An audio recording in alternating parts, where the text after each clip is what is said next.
Olá a todos, sejam bem-vindos ao Derivada de Connorra. Aqui quem fala é o professor Fábio. E hoje nós iremos para a nossa segunda aulinha sobre um curso introdutório ao método dos elementos finitos, o MEF. Bora lá! Na aula de hoje, o que nós iremos ver é o seguinte: iremos ver o primeiro tipo de elemento finito. Quer dizer, se bem que pode ser chamado de elemento finito. O que iremos fazer é uma exemplificação do método da rigidez por meio do método em elemento finito do tipo mola. O elemento do tipo mola é extremamente útil nesta etapa, pois ele é de fácil dedução, a sua fórmula, e ele é de fácil entendimento também, já que o elemento em mola é normalmente o primeiro elemento estrutural estudado nos cursos de estruturas. Beleza? Então, o que veremos na aula de hoje é a introdução ao método da rigidez por meio do elemento finito em mola. Veremos os seus conceitos básicos, a matriz de rigidez do elemento mola e a derivação da matriz de rigidez do elemento mola. Tudo bem? Então, vamos começar pela introdução e os conceitos básicos. Então, nessa sessão, introduziremos alguns dos conceitos básicos no qual o método da rigidez se baseia. Então, ao longo do curso de elementos finitos, iremos carregar muito a noção que vamos aprender agora, a noção de grau de liberdade, força nodal, deslocamento nodal, entre outras notações e definições que daremos agora, iremos carregar isso ao longo do curso. Então, a mola linear é escolhida por prover de forma fácil, mais geral, uma ferramenta instrutiva que ilustra os conceitos básicos do método da rigidez. Começaremos pela definição geral da matriz de rigidez e depois derivaremos a matriz de rigidez para o elemento de mola elástica linear. Após, montaremos a matriz de rigidez global de um sistema por sobreposição de elementos em mola, usando os conceitos de equilíbrio e compatibilidade. Por fim, aplicaremos as condições de contorno e obteremos uma solução completa para um sistema de molas elásticas e lineares. Obviamente, a aula de hoje ela não vai ser solitária no quesito de exemplificações. Então, teremos exemplos em uma aula futura, onde eu irei aplicar de forma completa as noções vistas na aula de hoje. Então, vamos lá. Vamos começar com a matriz de rigidez, a sua definição, e o que vem a ser a matriz de rigidez do elemento mola. Então, podemos definir a matriz de rigidez como segue. Para um elemento, a matriz de rigidez KE é uma matriz tal que KE vezes o E, ou KE aplicada sobre o E, é igual a FE, em que KE relaciona os deslocamentos nodais do elemento UE com as forças nodais no elemento FE. Ou seja, o que podemos observar? Que a matriz de rigidez, por definição, é uma matriz tal que ela, aplicada sobre um vetor chamado de vetor de deslocamentos nodais, resulta em outro vetor chamado de vetor de forças nodais do elemento. Então, novamente, a matriz de rigidez KE é uma matriz tal que, aplicada sobre um vetor UE, chamado de vetor de deslocamentos nodais, resulta no vetor FE, chamado de vetor de forças nodais. Para um meio contínuo, ou seja, um meio onde os átomos se alinham de forma contínua, ou uma estrutura com um conjunto de elementos, um arranjo de elementos, a matriz de rigidez global, K, relaciona os deslocamentos nodais U com as forças nodais F de toda a estrutura, tal que K aplicada em U resulta em F. Lembrando que, como eu havia dito na nossa primeira aula, o único vetor que vai ser representado em letra maiúscula é o vetor de forças nodais da estrutura. Não do elemento, mas da estrutura como um todo. Lembrando que aqui a gente está falando da matriz de rigidez global ou matriz de rigidez da estrutura. Estamos falando do vetor deslocamento nodal da estrutura e estamos falando das forças nodais da estrutura. Aqui em cima estamos falando do elemento. Lembrando que no método dos elementos finitos, o que nós temos? Um corpo contínuo, ele é discretizado em elementos. Tá? Na discretização, o resultado da discretização é o que a gente chama de malha de elementos finitos. Perfeito? Então, lembrando, nós teremos duas matrizes de rigidez diferentes, a do elemento e a global. Tranquilo? Vamos aqui ver o seguinte: a mola, por ser o elemento estrutural mais simples, ela é composta por apenas dois nós. Aqui eu chamei esse nó de nó 1 e nó 2, são os extremos da mola. Perfeito? Como a mola ela pode ser considerada um elemento estrutural, ela pode se mover somente ao longo do seu eixo centroide, tá? Do seu eixo longitudinal. Eu defini esse eixo aqui como sendo o eixo X. Então, se ela pode se deslocar somente nessa direção, a deformação dela ela é analisada somente nessa direção. Perfeito? O que acontece, então, é que apenas dois deslocamentos são vistos na mola. Aqui eu chamei esses deslocamentos de U1 e U2. Tá? Se nós temos, então, apenas dois nós no elemento de mola, teremos, então, agindo sobre esses nós para causar esses deslocamentos, duas forças. Aqui eu chamei de força F1 e de força F2. Então, na minha relação deslocamento-força, eu tenho uma relação de dois deslocamentos para duas forças, ou seja, então eu tenho um vetor de deslocamentos 2 por 2 e um vetor de forças nodal também 2 por 2. Logo, a gente espera obter uma matriz de rigidez do tipo 2 por 2, já que ela aplicada em um vetor 2 por 1 tem que resultar em um vetor 2 por 1. Perfeito? Vamos então à derivação da matriz de rigidez do elemento mola. E para a derivação da matriz de rigidez do elemento mola, eu irei seguir as 8 etapas que a gente tem, tá, para o método dos elementos finitos visto na última aula. Então vamos lá. Primeiro, vamos tecer alguns pontos extremamente importantes para o elemento mola. Primeiro, iremos utilizar o método direto via equilíbrio. Ou seja, não irei utilizar os métodos variacionais, nem o método dos resíduos ponderados. Irei utilizar um método direto, então por equilíbrio dos pontos nodal de uma mola. Vamos supor que a mola obedece à lei de Hooke e resiste às forças somente na direção da mola. Então é aquilo que eu comentei. Se a mola pode se mover apenas no seu eixo longitudinal, então eu vou supor que as forças vão atuar também somente na direção, somente nessa direção da mola. Os pontos de referência 1 e 2 são localizados no fim do elemento. Esses pontos de referência são chamados de nós do elemento em mola. Então, de novo, os pontos que podem se mover na mola, eu irei chamá-los de nós. Tá? No meu desenho aqui, eu tenho o nó 1 à esquerda e o nó 2 à direita. F1 e F2 são as forças nodais local do elemento e estão associados ao eixo local X. Aqui no meu desenho, vocês podem observar que eu tenho o eixo X, tá? Percorrendo todo o eixo longitudinal da mola, do nó 1 para o nó 2, e eu tenho as forças F1 aqui à esquerda e F2 à direita. F1 aplicada sobre o nó 1, F2 aplicada sobre o nó 2. Outra coisa que podemos observar é pela direção das forças.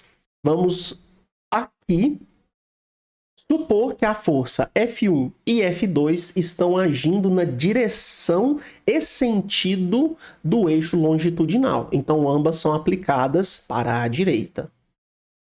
O eixo X está na direção da mola, de modo que só medimos deslocamentos e forças ao longo da mola.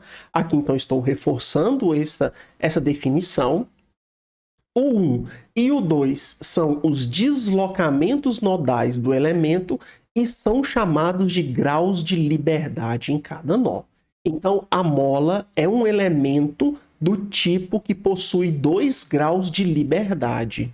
Então ela tem 2 graus de liberdade, um para cada nó do elemento. E ambos os graus de liberdade estão também supostos como tendo as suas direções e o seu sentido como sendo a mesma direção e o mesmo sentido do eixo X. Perfeito? Por fim, A é a constante elástica da mola. E a sua dimensão aqui é dada em newtons por metro no Sistema Internacional de Medida. Então, ela relaciona a força com o deslocamento. Tranquilo? Então, vamos para a primeira etapa, que é a seleção do tipo de elemento que nós vamos estudar. Então, consideraremos o elemento como sendo uma mola linear sujeita a forças nodais de tensão resultantes T direcionadas ao longo do eixo X, como mostra a figura a seguir. O eixo X está direcionado do nó 1 para o nó 2. O que nós sabemos da mola? É que quando ela sofre um certo deslocamento, internamente vão surgir forças de tensão. Então, se eu comprimo a mola, eu tenho forças tensionais na direção oposta do meu deslocamento. Isso é o que a gente sabe. Então, aqui eu vou supor o seguinte: que quando age sobre a mola os 2 deslocamentos, o 1 e o 2, então é resultante nessa mola uma força tensional. Tudo bem?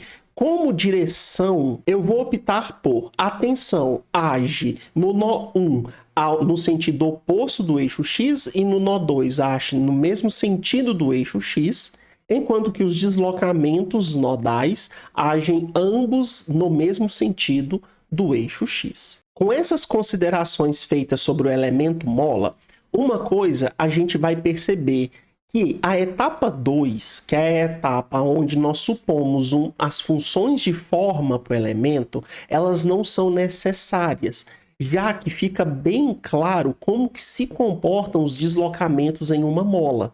Então, eu não preciso, aqui neste ponto, definir funções de forma ou as funções dos elementos. Perfeito? Então, a etapa 2 a gente pula ela.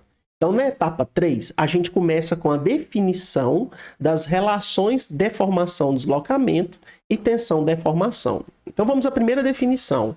A deformação total na mola, que eu chamei de delta, é a diferença entre os deslocamentos nodais, ou seja, delta é o 2 menos o 1. Então, como a gente já definiu anteriormente que os deslocamentos nodais agem na mesma direção e sentido que o eixo X, para me descobrir a deformação total a que a mola está sujeita, basta eu fazer o 2 menos o 1, já que nessa direção o 2 está em uma posição maior do que o 1. Então, o 2 menos o 1.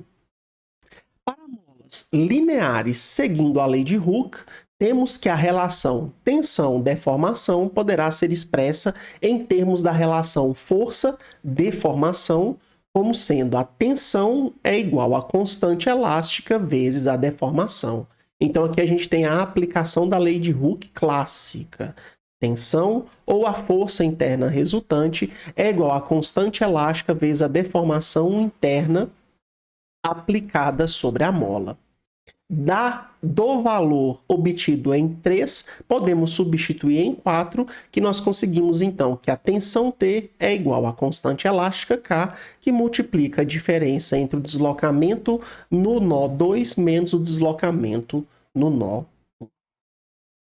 Agora vamos então para a quarta etapa, que é a derivação da matriz de rigidez e a equação e da derivação das equações do elemento. Então, utilizando a direção X proposta e pela convenção de sinal para as forças, temos das equações de equilíbrio 2 detalhes. Primeiro, que a força nodal no nó 1 é igual a menos a tensão e a força nodal no nó 2 é igual à tensão. É só a gente lembrar.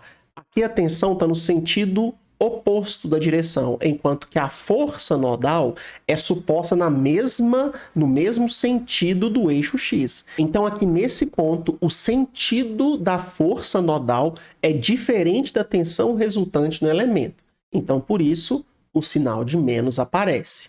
Agora, aqui no nó 2, não. tanto a tensão resultante quanto a força nodal são supostas para a mesma, no mesmo sentido que o eixo x.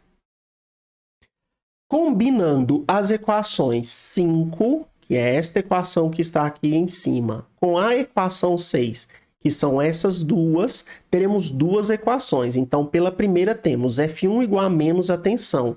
Mas lembrando que a tensão é a constante elástica que multiplica o 2 menos o 1. Então, temos menos K que multiplica o 2 menos o 1. Distribuindo o sinal negativo aqui dentro, então teremos K que multiplica o 1 menos o 2. A força no nó 2 é igual à tensão, e a tensão nós vimos que é igual à constante elástica que multiplica o 2 menos o 1. Trocando a ordem aqui de U2 e U1, então temos a constante elástica que multiplica menos o 1 mais o 2. Recombinando estas equações aqui em cima, podemos escrever esse sistema distribuindo a constante elástica aqui nas duas expressões por essa expressão que está aqui abaixo. E observando que esta expressão é um sistema com duas equações e duas incógnitas, a saber, o 1 e o 2, tá? Podemos montar o seguinte sistema em forma matricial. Então, temos aqui uma matriz 2 por 2 formada pelos elementos K, menos K, K, menos K e K. Temos um vetor aqui, o 1 e o 2, que sabemos ser o vetor de deslocamentos nodal. E temos aqui o vetor que sabemos ser o vetor de forças nodais. Conclusão, essa matriz que está aqui é então a chamada matriz de rigidez do elemento mola, tá? Que eu posso chamar de KE. Tá? Esse daqui é o deslocamento nodal do elemento, o E. Esse daqui são as forças nodais do elemento FE. Então, da relação 7 e 8 acima, podemos ver que a matriz de rigidez do elemento de mola será dado por KE é igual a K, que multiplica 1, menos 1, menos 1 e 1. Podemos dizer sobre essa matriz aqui, o que nós podemos aferir sobre essa matriz? Primeiro, ela é simétrica, tá? Então, se a gente obter a transposta dessa matriz, veremos que a transposta é igual à própria matriz, então ela é simétrica. Podemos ver que ela é quadrada e relaciona o mesmo número de forças nodais com deslocamentos nodais. A gente viu isso aqui anteriormente. E, por fim, ela é singular, ou seja, o determinante dela é nulo. Basta fazer 1 vezes 1, 1 menos 1 vezes menos 1, vai dar 1 também. Então, 1 menos 1 dá 0. O determinante dela é nulo. O que mostra que a mola, então, ela tem o que a gente chama de movimento de corpo rígido. Então, ela pode se mover sem restrição. A gente não restringiu ela ainda. A gente supôs que os dois nós possuem deslocamentos. Perfeito?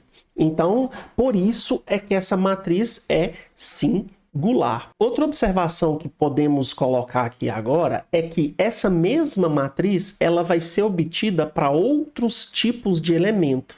Então, quando nós virmos o elemento em barra, elementos em barra sujeito a distribuições de temperatura, elementos sujeitos à torção, entre outros tipos de elemento, todos terão essa mesma característica como matriz de rigidez. Então é por isso que o elemento em mola é tão útil no nosso desenvolvimento nesta etapa, tá? Pois ele representa outros tipos estruturais também. Após, temos a etapa 5. Então agora teremos a sobreposição das equações do elemento, obtenção das equações globais e introduções das condições de contorno. Então, para estruturas com mais de um elemento, deve-se realizar a sobreposição de cada matriz de rigidez em uma matriz de rigidez global, que a gente chama de K, e um vetor de forças global, F, tal que a matriz de rigidez global é dada como a soma, e aí abre uma aspas nessa soma, porque não é uma soma do ponto de vista matemático, tá? É só uma representatividade para o que a gente chama de sobreposição. Então, é a soma de todas as matrizes de rigidez dos elementos, E a força global do elemento também, da estrutura, também é dado como a soma de todas as forças nodais dos elementos, tá? Então, de novo, esses somatórios aqui são simplesmente simbólicos. Eles estão para representar para a gente a noção de sobreposição. Então, para essa sobreposição, nós vamos utilizar das equações de equilíbrio nodal ou das equações de compatibilidade entre os nós. Então, utilizaremos das forças resultantes em cada nó da estrutura para que nós possamos montar a matriz de rigidez da estrutura, então a matriz de rigidez global, e o vetor de forças global ou o vetor de forças da estrutura. Após a montagem desses dois entes estruturais, vamos utilizar das condições de apoio, restrições de deslocabilidade e deslocamentos conhecidos como condições de contorno e as aplicamos sobre o sistema global. Tá? KU igual a F. Então, nós vamos utilizar as condições de apoio, das restrições de deslocabilidade e dos deslocamentos conhecidos, nós vamos utilizar uma dessas três informações como as chamadas condições de contorno e vamos aplicá-las sobre o sistema KU igual a F. Após a aplicação das condições de contorno, nós partimos para a etapa 6, que é a obtenção dos deslocamentos nodais. Então, após a aplicação das condições de contorno, uma nova versão do sistema 11, esse sisteminha que está aqui, será obtida.